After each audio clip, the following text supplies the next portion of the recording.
Daddy Prudence Kapondoroni Chisunga Mumvuri weru dorwana maivedu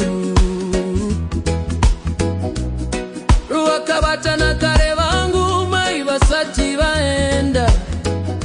vasati vatisia tose ndimo makamera ukama wedu usina ropa asi wakarukwa na mwaripa chake takakura tichifamba mumumvuri woyo ukama usingatsanangurike nemashoko asi hunonzwiwa nemoyo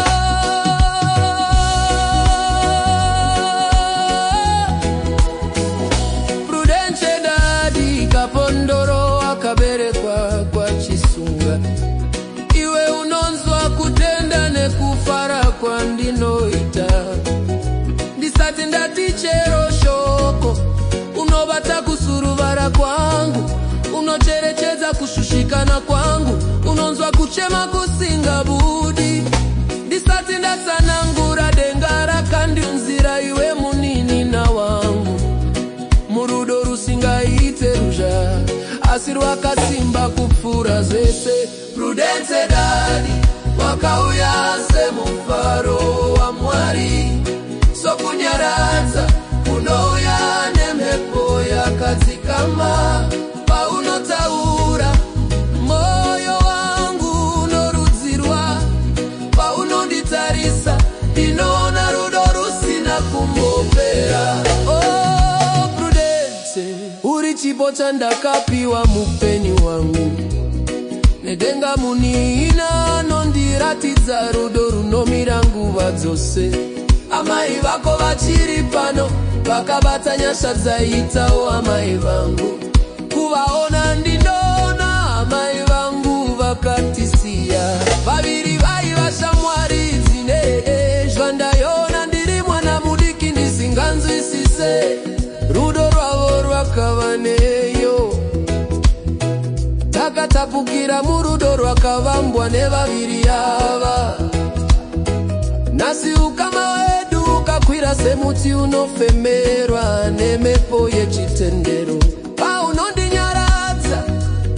ndinonzwa sekunge ruoko rwamai rwadzoka ruchindipukuta misodzi yandinenge ndisina kukwanisa kutaura Prudence Daddy muninina wangu uri runyararo runoya pamoyo uri kufava kunondisimudza pandinenge ndaremerwa uri kupenya kwechedza pandinenge ndichinetseka uri ushamwari hunosvika kunonzwisiswa nemweya tete Daddy Prudence uri nyasha dzakauya mumufungo wa Mwari ukama usingapi mumuromo asi unobva kudenga munamo mufaro nemazuva anorwadza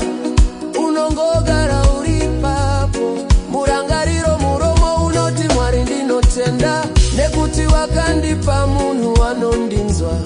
asi asingazviti chinhu saka nyasi ndinoti kwauri Prudence ndinotenda Mwari nekunza iwe mupenyu wangu nekuti kuvepo kwako kunondirangaridza kuti rudo rwaamai rudo chariwo harubvi kunevero pachete asi muubatanidzwa wa Mwari ndinokukoshesa nhasi neramangwana muna mato wangu uchiti Mwari vakuchengete Daddy vakuitire zvidafu-dafu muupenyu wako vakuchengete